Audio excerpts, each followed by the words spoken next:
భక్తులందరికీ నమస్కారం అండి.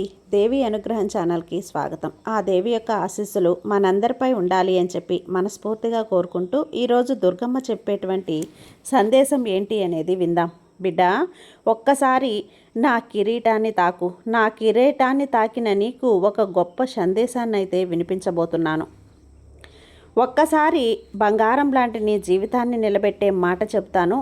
ఇది వినమ్మా, తప్పకుండా నువ్వు ఆనందిస్తావు. ఖచ్చితంగా ఈ గొప్ప జీవితాన్ని నీకు నేను అందిస్తున్నానని చెప్తున్నాను కదా.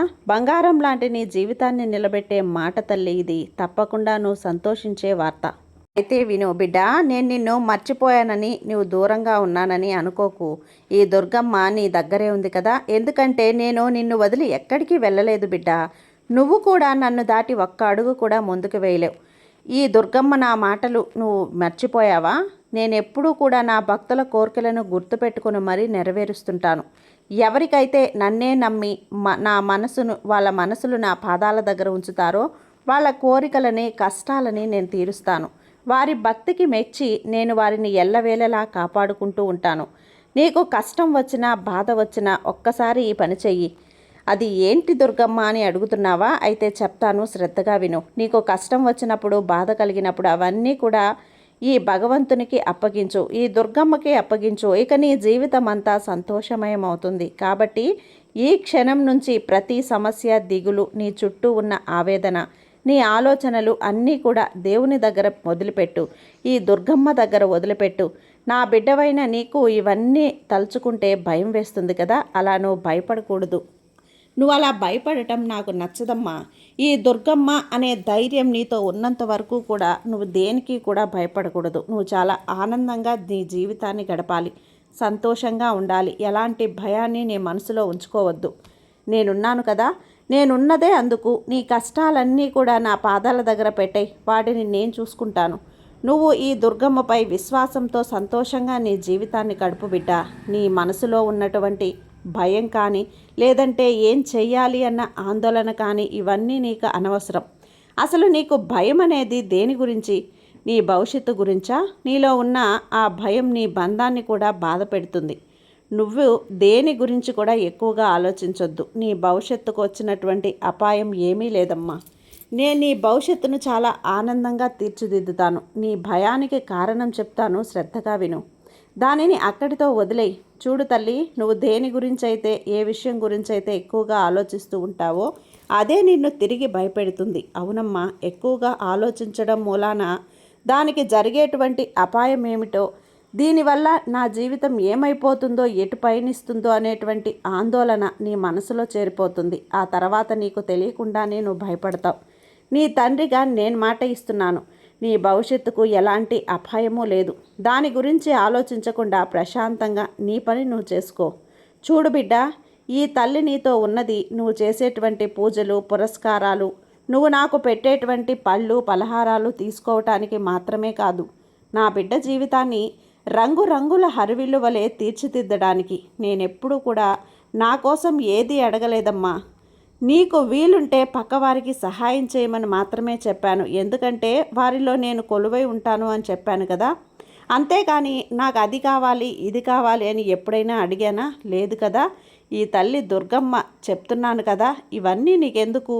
ఎందుకు చెప్తున్నానో తెలుసుకో బిడ్డ. గొప్పగా పూజ చేస్తేనే దుర్గమ్మ నన్ను ఆశీర్వదిస్తుందేమో, మంచి మంచి పలహారాలు పెడితేనే దుర్గమ్మ నన్ను ఆశీర్వదిస్తుందేమో, నేను చేసేటువంటి పూజలు దుర్గమ్మకి అందటం లేదేమో, నా శక్తి కొలది పెడుతున్నటువంటి పలహారాలు ఆ శక్తి, ఆదిపరాశక్తి అయిన ఆ దుర్గమ్మకి నచ్చడం లేదో అనేటువంటి అపోహ నుంచి బయటకు రా.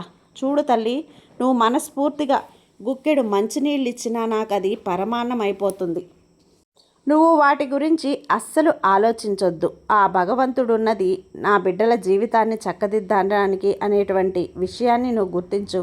ఆ తల్లి అంటే దుర్గమ్మ తల్లి నిన్ను ఎప్పుడు కూడా నేను రక్షించడానికి అనే విషయాన్ని గుర్తించు తల్లి. నువ్వు దేనికి భయపడవు. నీ భవిష్యత్తు గురించి నువ్వు ఆలోచించు. కేవలం నీ పని మాత్రమే నువ్వు చేసుకుంటూ ముందుకు వెళ్ళు. చూడు బిడ్డ, ఒక విషయం నీ మనసులో ఉంచుకొని ఎంతో బాధపడుతూ ఉన్నావు కదా. ఆ విషయాన్ని ఇతరులకు చెప్పాలన్నా భయమే. చెప్పాక వారు ఏమంటారో అన్న భయం, జరిగేది, జరగబోయేది ఇవన్నీ కూడా భయాలే. ఒకరికి ఏదైనా జరిగితే చాలు మనకు కూడా అదే జరుగుతుందేమో అన్న భయం. ఏదన్నా ప్రయత్నించాలన్నా భయం, గెలుస్తామా లేదా అన్న భయం, ఒకవేళ గెలిస్తే తర్వాత క్షణం బాధపడాలేమో అన్న భయం. ఇలా నీ జీవితం అంతా భయపడుతూ ఉన్నావు బిడ్డ. జీవితంలో ఇంకొక విషయం చెప్తాను, ఆనందంగా ఉంటుంది. భయపడకు, నీ జీవితం అంతా కూడా ఆనందంగా ఉంటుంది తల్లి. సాక్షాత్తు నన్నే నమ్మిన నా బిడ్డలకు నేను చెడు జరగనిస్తానా చెప్పు? నేను ఎప్పుడూ కూడా నా బిడ్డల మంచి చేయాలనే చూస్తూ ఉంటాను. ప్రతిరోజు ఈ దుర్గమ్మ సందేశాల్ని నీకు అందిస్తూ ఉన్నాను కదా. నీ కష్టాలన్నీ కూడా నువ్వు ఎలా ఉండాలో నీకు నేర్పిస్తున్నాయి. కాబట్టి ఇక నుంచి నీ జీవితం భయం, ఆందోళన అవసరం లేదు. ఎలాంటి కష్టం ఎదురైనా దానికి పరిష్కారాన్ని వెతకాలే తప్ప అక్కడే ఆగిపోయి భయపడుతూ కూర్చోకూడదు. నీ వెంట నేనున్నాను కదా, ఇక నువ్వు భయపడటంలో అర్థమే లేదు. కాబట్టి ఇక నుంచి నీ జీవితంలో భయం, ఆందోళన ఇవన్నీ వదిలిపెట్టేసి అసలు వాటిని నీ దగ్గరకు కూడా రానివ్వకు. అప్పుడే నీ జీవితం నువ్వు అనుకున్నట్లు ఉంటుంది. నమ్మకాన్ని పెంచుకో తల్లి. ఆ నమ్మకమే నీకు శ్రీరామ రక్ష కాగలదు. ఇది నేను నీకిస్తున్నటువంటి మాట. నువ్వు ఎన్నెన్నో పూజలు చేస్తూ ఉన్నావు. మరి నేను అంత చేశాను చెయ్యలేను కదా. నాకున్న దాంట్లో నేను ఈరోజు ఈ దుర్గమ్మకు పెడుతున్నాను. మరి నన్ను చూడటం లేదేమో, అందుకే దుర్గమ్మ నా కోరికలు నెరవేర్చడం లేదేమో, వాళ్ళలా నేను పెట్టడం లేదేమో అని అన్ని నైవేద్యాలు నేను ఇవ్వడం లేదేమో అని చెప్పి దుర్గమ్మకి మంచి మంచి బట్టలు తీసుకెళ్ళి నేను కోవెలలో సమర్పించలేదేమో, అందుకే దుర్గమ్మ నన్ను చూడటం లేదేమో అని చాలా అమాయకంగా ఆలోచిస్తూ ఉంటావు కదా. అది ఎంత అమాయకత్వం అంటే తల్లి, మనుషులలో నడిచేటప్పుడు దుర్గమ్మ సరే అంటే చాలు, ఒక్క మాట చెప్తే చాలు. దుర్గమ్మకి కోట్ల రోజుల్లో అప్పుడే దుర్గమ్మ ఏమీ తీసుకోలేదు. ప్రతి ఇంటికి వెళ్ళి దుర్గమ్మ తన ఆశీర్వాదాన్ని అందిస్తుంది. మనం చేసేటువంటి పాపకర్మలన్నీ కూడా దుర్గమ్మ వాటన్నింటినీ పటాపంచులు చేసేస్తుంది. కాబట్టి ఎప్పుడు కూడా తన బిడ్డలు అంటే మనమంతా కూడా ఎప్పుడు ఏ మాట అడిగినా సరే దుర్గమ్మ తన నోటి వెంచ నుంచి వచ్చే సమాధానం చెప్పాలి అని ఇదిగో ఇలా చెప్పి వెళ్తే మనం ఎలా ఆలోచిస్తాం? ఇదే కదా దుర్గమ్మ చెప్పే ఆలోచన, దుర్గమ్మ చెప్పే జవాబులు. దేనికి కూడా భయపడద్దు. ఈ తల్లి దేన్ని కూడా మిమ్మల్ని శిక్షించను తల్లి. నీ భవిష్యత్తు అంతా కూడా చాలా మంచిగానే రాసి ఉంచాను. అనవసరమైన అపోహలకు వెళ్ళి ఇలాంటి జీవితాన్ని, ఎంతో సంతోషంగా గడపాల్సినటువంటి జీవితాన్ని నాశనం చేసుకోవద్దు. ఏదైనా ఒకే ఒక విషయాన్ని చెప్తాను, గుర్తుంచుకో. ఏ విషయం గురించి అయినా సరే నువ్వు ఎక్కువగా ఆలోచించవద్దు. ఎవరికైతే ఎక్కువగా ఆలోచిస్తారో అది అనుమానమై కూర్చుంటుంది. మీ మనసులలో గూడు కట్టుకొని మరీ కూర్చుండిపోతుంది. దానిని చూసి మీరు భయపడుతూ ఉంటారు బిడ్డ. దానివల్ల ప్రశాంతమైన జీవితాన్ని కూడా మీరు గడపలేకుండా పోతారు. మీ కుటుంబాన్ని కూడా మీతో ఆనందంగా ఉంచలేరు. అందుకే దేని గురించి ఎక్కువగా ఆలోచించొద్దు. నీకు ఏ సమస్య వచ్చినా, ఏ కష్టం ఉన్నా అది నాకు చెప్పమన్నాను కదా. నా పాదాల దగ్గర పెట్టేసి నువ్వు వెళ్ళిపో. నువ్వు సంతోషంగా ఉండు. నువ్వు ఎప్పటిలాగే ఆనందంగా బ్రతుకుతూ ఉండు. నువ్వు కోరుకునేది అదే తల్లి. నా బిడ్డల మొహంలో చిరునవ్వే నేను కోరుకుంటాను. ఆ చిరునవ్వు చూసినప్పుడు ఆ చిరునవ్వును నీకు జీవితాంతం కూడా నేను ప్రసాదిస్తానని ఈ దుర్గమ్మ నేను మాట ఇస్తున్నాను కదా. ధైర్యంగా ఉండు తల్లి. ప్రతి ఒక్కదానికి కూడా ఈ దుర్గమ్మ ఆశీస్సులతో అందరికీ కూడా శుభమే జరుగుతుంది. లేనిపోని కష్టాలు తెచ్చుకొని నెత్తిన ఎక్కడ పెట్టుకుంటావో అక్కడ కాపాడుకోవాల్సిన బాధ్యత కూడా నాదే కదా. కాబట్టి నేను చెప్పే ఈ సందేశాలన్నీ కూడా విని నీ కష్టాన్నంతా దించేసి నీ నెత్తిన ఉన్న ఈ కష్టాల్ని నా నెత్తిన ఉన్నటువంటి ఈ కిరీటం, మండే కిరీటంలో వేసేయి. వాటన్నింటిలో నీ బాధల్ని, కష్టాల్ని నేను అణిచి నీకు సంతోషమైన జీవితాన్ని అందిస్తాను.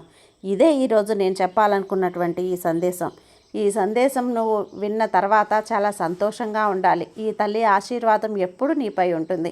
ఈ శుభదినాన నీకు అందించినటువంటి ఈ సందేశం నీకు చాలా ఆనందాన్ని ఇస్తుందని ఈ తల్లి మనస్ఫూర్తిగా నమ్ముతున్నానమ్మా. సర్వే జన సుఖినో భవంతు. జై దుర్గమ్మ.